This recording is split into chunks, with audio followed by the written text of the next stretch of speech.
Breaking news મળી રહ્યા છે હાલ વડોદરાથી મહત્વના સમાચાર પર નજર કરીએ। વડોદરાના સમાસાવલી રોડ પર દબાણ હટાવ ઝુંબેશ હાથ ધરવામાં આવ્યો છે। બ્રેકિંગ ન્યૂઝ મળી રહ્યા છે હાલ 325 જેટલા મકાનોને તોડી પાડવામાં આવ્યા। 30 દુકાનો તોડવાની પણ કાર્યવાહી હાથ ધરવામાં આવી છે। તમામ કાચા પાકા મકાનો તોડી પાડવામાં આવ્યા। 15 જેટલા જેસીબીને ડિમોલેશનમાં કામે લગાડ્યા છે। મહાનગરપાલિકાનો મોટો કાફલો હાલ તો કામે લાગ્યો છે। 30 દુકાનો પણ તોડવાની કાર્યવાહી હાથ ધરાઈ છે। વડોદરાના સમાસાવલી રોડ પર દબાણ હટાવ ઝુંબેશ ચલાવવામાં આવી। 325 જેટલા કાચા પાકા મકાનો તોડવાની કાર્યવાહી હાથ ધરાઈ છે। સરકારી જમીન પર ગેરકાયદેસર બાંધકામને કારણે તેને દૂર કરવામાં આવી રહ્યું છે। આ વિશે વધુ વાતચીત કરવા માનુ ચાવડા ફૂલ લાઈન પર જોડાયા છે। માનુ, વાત કરવામાં આવે તો જે રીતે આ તમામ દબાણોને દૂર કરવામાં આવી રહ્યા છે, બાંધકામને દૂર કરવામાં આવી રહ્યા છે, શું માહિતી?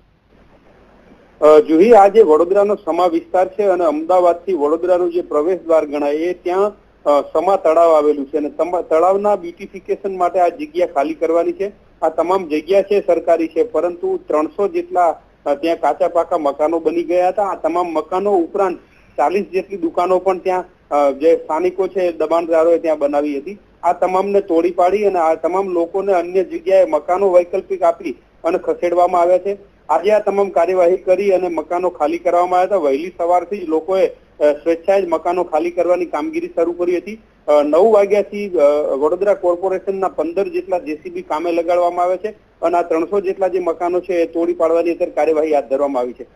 સ્વાભાવિક છે આ મોટા પ્રમાણમાં જે દબાણો છે, 300 જેટલા કાચા પાકા મકાનો છે એટલે મોટો કાફલો પોલીસનો પણ ઉતારવામાં આવે છે, ચુસ્ત બંદોબસ્ત રાખવામાં આવે છે અને લોકો કોઈ અંદર રહી ના જાય અને તમામને મકાનમાંથી બહાર કાઢી અને આજે અત્યારે હાલ મકાનો છે તોડી પાડવાની કાર્યવાહી હાથ ધરવામાં આવી છે। જોઈ બિલકુલ માનુ, ખાસ કરીને વાત કરવામાં આવે તો આ તમામ દબાણોને દૂર કરવા માટે પહેલેથી લોકોને આગાહ કરવામાં આવ્યા હતા કે કેમ, અને તેમના દ્વારા કોઈ વિરોધ કરવામાં આવ્યો હતો?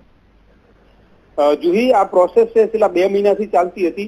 તમામના જે એફોર્ડેબલ હાઉસ છે એની અંદર બધાના ફોર્મ ભરી દેવામાં આવે છે અને એમને વૈકલ્પિક વ્યવસ્થા રૂપે આ જે સરકારી મકાનો છે આવાસ બનાવી એને આપવામાં આવેલા છે। જેના બાકી છે એમને ફોર્મ ભરાવી અને કાર્યવાહી કરવામાં આવી છે, એટલે તમામને અગાઉથી જ નોટિસ આપવામાં આવી હતી।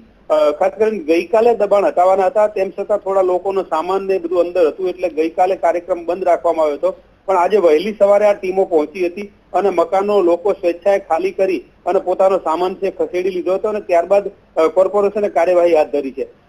જે રીતે આ તળાવનું ડેવલપમેન્ટ કરવાનું છે એટલે શરૂઆતથી જ લોકોને આની જાણ કરવામાં આવી હતી અને તમામે મકાન ખાલી કરી નાખ્યા, ત્યારબાદ જ આજે કાર્યવાહી છે હાથ ધરવામાં આવી છે। અત્યારે અમે પણ ત્યાં મુલાકાત લઈને આવ્યા છીએ, કોઈ લોકોનો વિરોધ નથી અને સ્વેચ્છાએ જ આ લોકો છે મકાન અત્યારે ખાલી કરી દીધા છે। જોઈ બિલકુલ, તમામ જાણકારી બદલ આભાર માનુ।